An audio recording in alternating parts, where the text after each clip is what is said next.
No tengo palabras, solo digo, que quiero jugar ese puto juego XDDD. Bueno, continuemos con este creepypasta de Ed y la versión del purgatorio. No hemos estado aquí por siempre. Pero el vecindario sí. Incluso antes de que existiera en la Tierra, este ya existía aquí. Aquí para aquellos que perdieron la vida en estos terrenos malditos, aquí para quienes murieron mucho antes de que su vida real empezara de verdad, aquí para quienes nunca quisieron crecer. Venimos de diversos tiempos, y vivimos diferentes vidas, pero solo algo es verdad para nosotros. Vivimos en el reino terrenal del vecindario en algún momento de nuestras vidas y morimos antes de que nos llegara la hora. No recordamos mucho de nuestras vidas en la cerrada desde que el último miembro del grupo vino, y no recordaremos este momento cuando venga el próximo, pero esto es lo que sabemos. Rolf fue el primero que llegó aquí. A diferencia de nosotros, nació en tierras lejanas, e incluso en el más allá no ha olvidado su vida en el viejo mundo. Vivía en el vecindario antes de que lo construyeran. El hijo de un pastor, él y el resto de su familia vinieron a iniciar una granja en estas tierras que pronto se convertirían en el lugar en el que todos residiríamos eventualmente. Murió en 1903. Mientras atendía a los animales de su familia, el toro escapó de su corral y al intentar detener a la bestia, Rolf fue pisoteado hasta morir. Por eso, incluso si trajo a muchos animales con su espíritu, eligió no traer el ganado. Continúa con el negocio de la granja todos los días, pero no dudaría en abandonarlo para jugar con otros niños del vecindario. Johnny fue siempre un niño solitario. De hecho, Rolf se volvió su primer amigo humano cuando vino al vecindario tras morir. Sus padres se mudaron a los terrenos que habían sido la antigua granja de la familia de Rolf. Sin ningún niño cerca y sin trabajo de campo para ocupar su tiempo como lo hacía Rolf, Johnny comenzó a imaginar muchas cosas. Así nació Tablón, y juntos viajaron por la campiña escalando árboles y metiéndose en problemas. Lamentablemente, esto no duró mucho, pues unos años después Johnny enfermó. En 1922 murió tras una larga batalla con la tuberculosis. Vio a su amigo Tablón junto a él mientras daba el último aliento. Incluso ahora en la otra vida y sin una campiña en la cual jugar, Johnny aún pasa mucho tiempo jugando en los patios traseros y las calles. El siguiente en venir fue Eddie. Eddie nació en Nueva York, pero se mudó al vecindario en 1932, justo cuando la Gran Depresión estaba en su punto más alto. El vecindario era diferente, pero ya comenzaba a tomar forma cuando las familias comenzaron a mudarse y dividieron las tierras que pertenecieron a la familia de Rolf alguna vez. Siempre un embaucador, Eddie era capaz de hacer cualquier cosa para traer confort a su familia, incluso si le costaba la amistad de otros.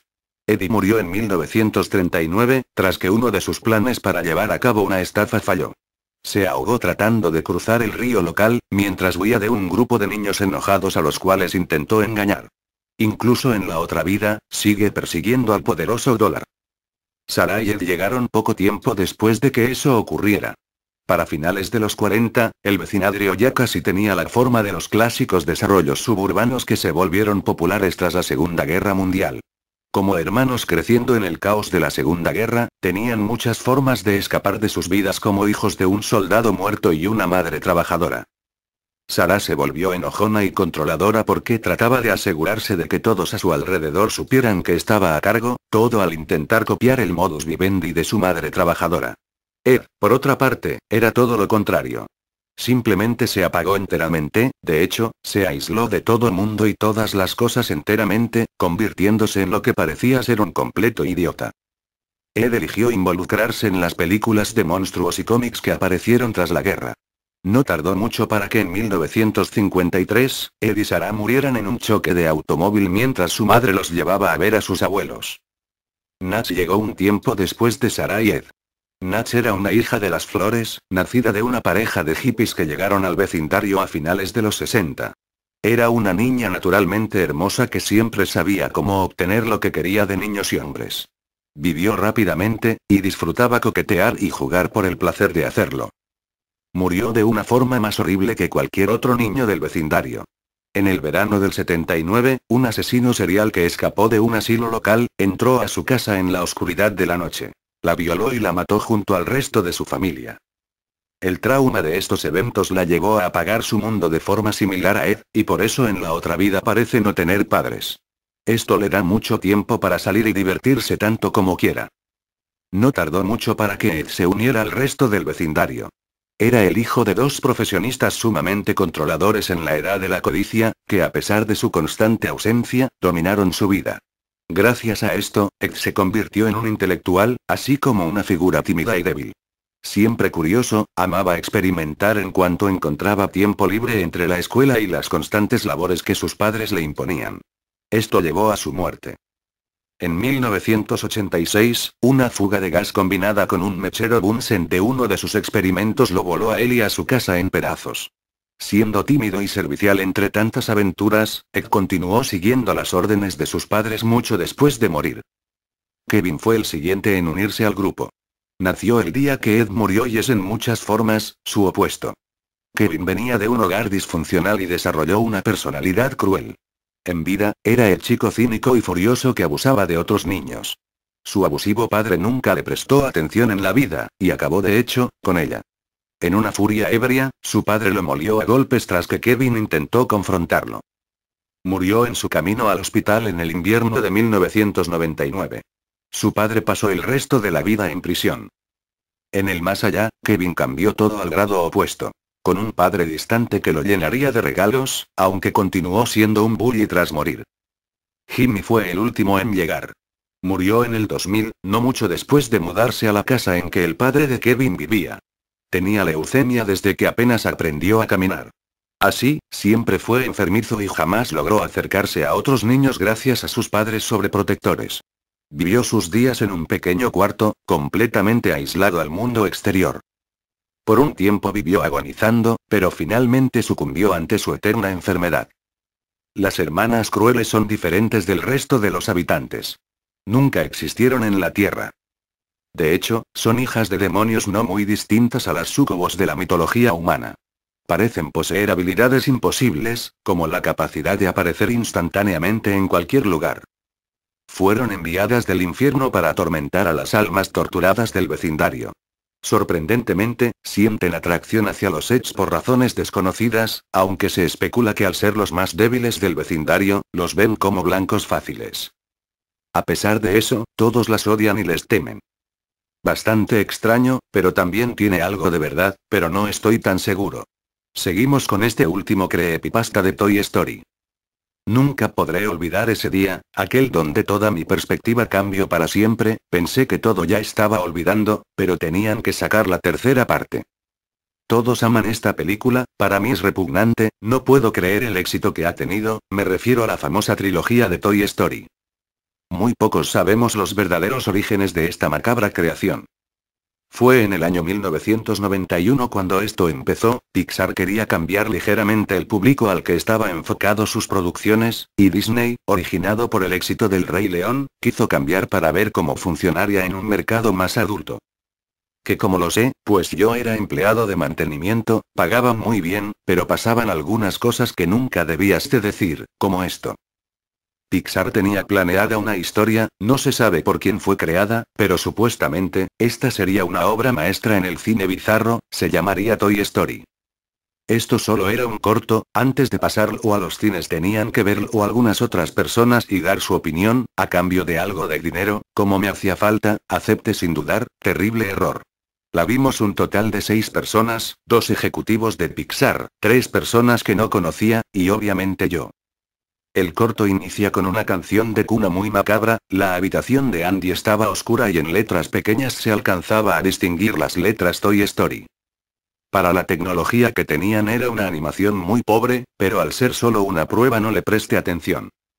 La habitación se iluminaba, estaba Andy llorando, pero de una forma más que real, un llanto profundo y que contagiaba tristeza. La música callaba y solo se oía el llanto. Esto pasó durante unos 2 minutos. Termina el llanto y ahora suena una discusión. La toma cambia a los padres de Andy, discutiendo al filo de las escaleras. La madre se ve obviamente embarazada, los diálogos no se distinguen, solo se oyen gritos. La toma vuelve a Andy, que toma a Woody y a Betty y comienza a jugar con ellos. Betty no traía sus características ovejas, mientras Woody sonreía macabramente. Entonces Andy tomaba una Barbie y a un Ken. Estos simulaban al parecer a los padres de Andy discutiendo, hasta que llegan Woody y Betty y comienzan a golpear a los otros 2 muñecos. En eso, suena un grito desgarrador, la toma cambia a la discusión de los padres de Andy, se ve a su padre lanzando bruscamente a su madre de las escaleras, esta se golpeó en repetidas ocasiones y termina tirada en el piso, rodeada de un charco de sangre extremadamente real, comienzan a escucharse gritos de un bebé desesperado, estos gritos cada vez se hacían más profundos y fuertes. Volvemos con Andy, quien se da cuenta de lo que sucede, toma un cuchillo debajo de su cama y se lanza contra su padre, los gritos de este son desgarradores y entran directamente en tu mente, como si esa desafortunada persona estuviera en la misma habitación que nosotros. El padre de Andy está muerto, pero Andy lo sigue penetrando con el cuchillo, entonces corta el brazo de su padre y lo lanza. Andy va donde está su madre, tirada y al parecer muerta, los gritos del bebé se hacen cada vez más sensibles y reales, en este momento, la toma cambia por una foto de un bebé, pocos meses de edad, sin brazos ni piernas, y un hombre que empieza a asfixiarlo hasta que el bebé calla, los gritos son similares a los de la animación. Andy sube las escaleras, con sus dos padres muertos, regresa a su habitación y toma a Buddy, lo abraza, este revive y a Andy no parece extrañarle, Buddy se levanta y comienza a consolarlo diciendo esto tenía que pasar alguna vez, no es tu culpa. Andy se tiró en el piso y comenzó a llorar y a azotarse la cabeza en el piso hasta que comienza a sangrarle, Buddy por lo mientras se acerca debajo de la cama y saca otro cuchillo, se acerca con Andy y levanta el cuchillo, en el momento en el que dice esto tenía que pasar alguna vez. La toma se vuelve negra y solo se oyen gritos de un niño desesperado, durante aproximadamente 5 minutos, termina con la foto de un niño real, al parecer acuchillado, y en las mismas condiciones que el bebé, sin brazos ni piernas. En ese momento termina, el silencio fue inevitable, los ejecutivos de Pixar se fueron y azotaron la puerta furiosos, de las otras 3 personas, 2 se fueron corriendo y uno se quedó ahí, inmóvil y rompió en llanto. Yo me fui, en el momento de salir de la habitación, un hombre me pidió disculpas y me dijo que no dijera nada de esto, que investigarían el caso. Años después, Toy Story salió a la luz, con una historia muy diferente a la original, mejor calidad de grabación y de sonido, pero al ver a los personajes me recuerda a esa horrible ocasión, donde los sueños de un loco se materializaron en la cosa más inocente del mundo, los juguetes de un niño. Ahora, Toy Story 3 llegó a los cines, con la misma inocente historia, pero el misterio que yo, y quizás otras 5 personas de las que nunca supe qué sucedió con ellas, por mi parte, me asquea que tanta gente siga esta macabra creación, que tuvo en sus orígenes, el terror. Este también es como una copia del suicidio de Calamardo, y el de The Aardvark, pero por el momento no importa XD. Bueno amigos, espero que les haya gustado, si es así pulgar arriba, si no, se joden y no lo vean si no les gusta. Bueno, adiós.